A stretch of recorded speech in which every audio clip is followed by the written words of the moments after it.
Hello students, मैं हूं doctor Imtiaz और आज हम देखेंगे ऑस्टियोआर्थराइटिस के बारे में।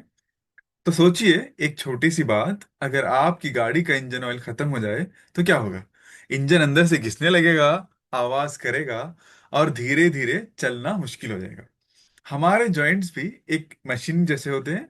इनके अंदर एक नेचुरल कुशन होता है जिसे हम कहते हैं कार्टिलेज। जब ये कुशन घिस जाता है तो हड्डी हड्डी से टकराने लगती है और इसी प्रॉब्लम को हम कहते हैं ऑस्टियोआर्थराइटिस। ये दुनिया की सबसे कॉमन जॉइंट प्रॉब्लम है और आज के लेक्चर में हम देखेंगे ऑस्टियोआर्थराइटिस असल में क्या है और किसको ज्यादा होता है, उसके लक्षण क्या होते हैं और कैसे हम इसे मैनेज कर सकते हैं, मेडिसिन के साथ और विदाउट मेडिसिन। तो चलिए शुरू करते हैं। ऑस्टियोआर्थराइटिस स्टार्ट करने से पहले हम लोग जॉइंट और साइनोवियल जॉइंट का बेसिक देखेंगे। सबसे पहले जॉइंट होता क्या है, मैं आपको इस इमेज पर लेके जाऊंगा। सिंपल, जहां दो हड्डियां मिलती हैं और हमें मूवमेंट करने की पावर मिलती है, उस जगह को जॉइंट कहते हैं।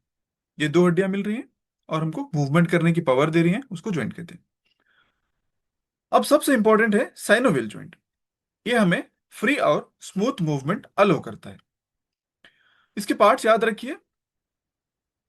ये जो आपको कैविटी दिख रही है, इसको साइनोवियल कैविटी कहते हैं, मतलब खाली जगह, हड्डियों के बीच में खाली जगह, इसको हम लोग साइनोवियल कैविटी कहते हैं। साइनोवियल कैविटी के अंदर साइनोवियल फ्लूइड होता है। जैसे इंजन के अंदर इंजन ऑयल होता है, उसी तरीके से ये भी लुब्रिकेशन में हेल्प करता है। उनके एंड पर आर्टिकुलर कार्टिलेज होता है, यानी एक सॉफ्ट कवरिंग जो रबिंग से बचाता है। ये वाला, ये वाला पार्ट स्काई ब्लू ही दिख रहा है आपको, इसको आर्टिकुलर कार्टिलेज बोलते हैं, जो क्या करता है, रबिंग से बचाता है। बाहर से जॉइंट कैप्सूल होता है जो पूरा जॉइंट प्रोटेक्ट करता है, और लिगामेंट्स होते हैं जो बोन को बोन से जोड़कर टाइट और स्टेबल रखते हैं। इसी वजह से हम बेंडिंग, रोटेटिंग, स्लाइडिंग सब बिना फ्रिक्शन के कर पाते हैं। एग्जाम्पल, शोल्डर, हिप, नी और एल्बोज। और दोस्तों, इसी जॉइंट में सबसे ज्यादा अटैक करता है हमारा विलन ऑस्टियोआर्थराइटिस। तो अब हम देखेंगे ऑस्टियोआर्थराइटिस क्या होता है। उससे पहले मैं आपको एक वीडियो दिखाऊंगा, हमारे बोन्स कैसे स्लाइड करते हैं। ये हमारा नॉर्मल स्लाइडिंग है।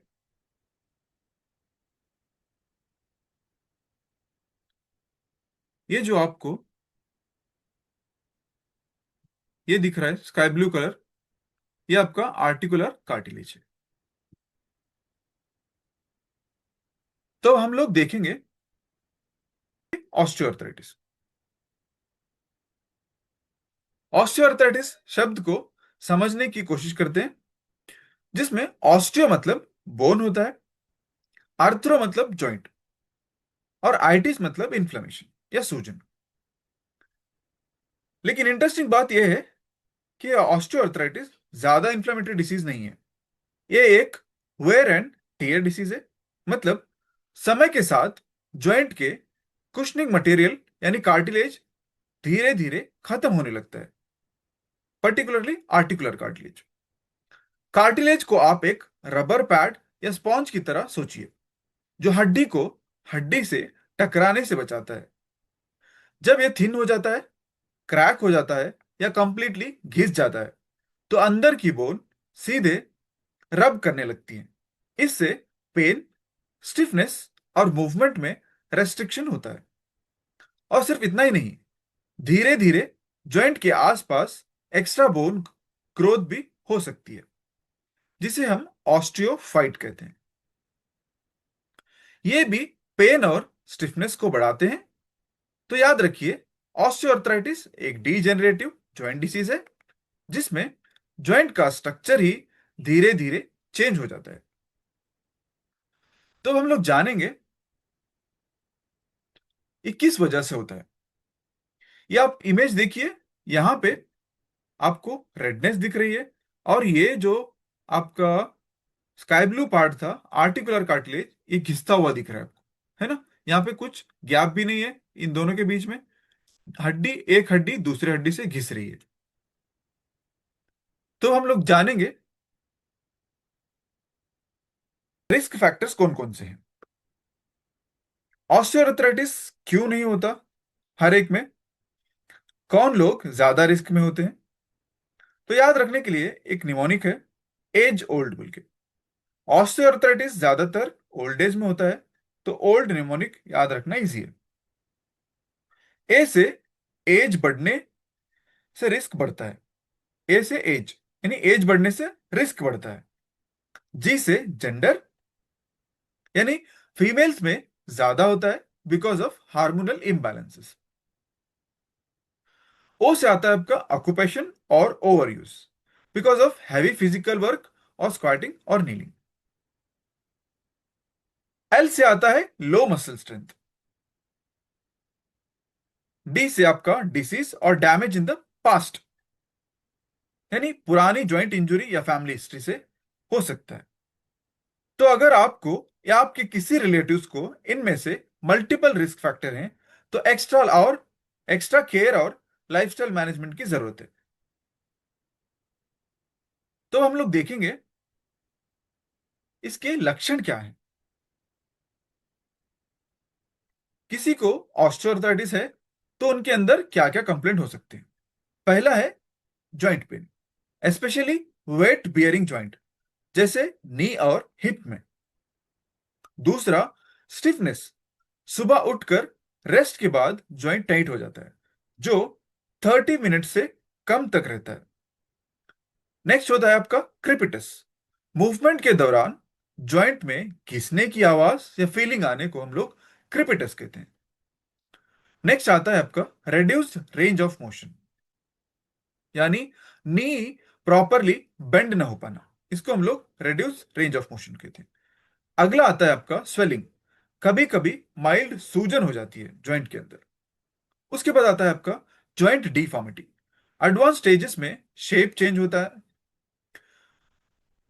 और यहाँ पे ऑस्टियोआर्थराइटिस के मेन सिम्टम्स ये हैं कि दर्द, स्टिफनेस और मूवमेंट में दिक्कत। सबसे ज्यादा नीज, हिप्स, स्पाइन और हैंड्स में होता है। रिस्क ज्यादा होता है बड़े एज में, ओवरवेट लोगों में और जिनको पुरानी इंजुरीज या हैवी काम का एक्सपीरियंस हो। अब दोस्तों याद रखो, सिर्फ दवाई से डिसीज कंट्रोल नहीं होती, lifestyle change is real hero. हम लोग देखेंगे बिना दवाई के कैसे ऑस्टियोआर्थराइटिस को मैनेज कर सकते।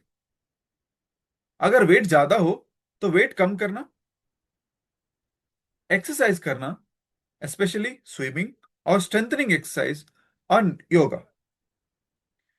नेक्स्ट फिजियोथेरेपी जैसे हीट थेरेपी और मोबिलिटी एक्सरसाइजेस। उसके बाद आता है आपका असिस्टिव डिवाइसेस जैसे वॉकिंग स्टिक या नी कैप। और सबसे इंपॉर्टेंट पेशेंट एजुकेशन, मतलब डिसीज को समझना और उसके हिसाब से जीवन का रूटीन सेट करना। ये था आपका बिना मेडिसिन के मैनेज कैसे कर सकते। अब हम लोग मेडिसिन की बात करेंगे। पहला स्टेप एनएसएआईडीज यानी non steroidal anti inflammatory drugs जैसे पैरासिटामोल, आइबुप्रोफेन, डाइक्लोफिनेक। पर इनका साइड इफेक्ट्स भी होता है, इसीलिए डॉक्टर के अंडर ही लेना चाहिए। उसके बाद आता है आपका टॉपिकल जेल्स जैसे डाइक्लोफिनेक जेल। जब पेन बहुत ज्यादा हो तो इंजेक्शन जैसे कॉर्टिकोस्टेरॉइड्स या हाइलोरोनिक एसिड जॉइंट के अंदर दिया जाता है। कुछ कुछ स्पेशल केसेस में डुलेक्जेटिन भी यूज होता है। और अगर कुछ भी काम ना हो तो नी रिप्लेसमेंट सर्जरी एक ही ऑप्शन बचता है। तो हम लोग इस टॉपिक को कंक्लूड करेंगे। ऑस्टियोआर्थराइटिस एक कॉमन प्रॉब्लम है, लेकिन लाइफ को रुकने की जरूरत नहीं है। Combination of exercises plus healthy lifestyle plus right medicine से पेशेंट की क्वालिटी ऑफ लाइफ बहुत इंप्रूव हो सकती है। अगर आप या आपके घर में किसी को लगातार जॉइंट पेन हो तो इग्नोर मत कीजिए, डॉक्टर से कंसल्ट करें। अर्ली डायग्नोसिस हमेशा बेस्ट होता है। और हाँ, वीडियो पसंद आए तो लाइक शेयर और सब्सक्राइब करें।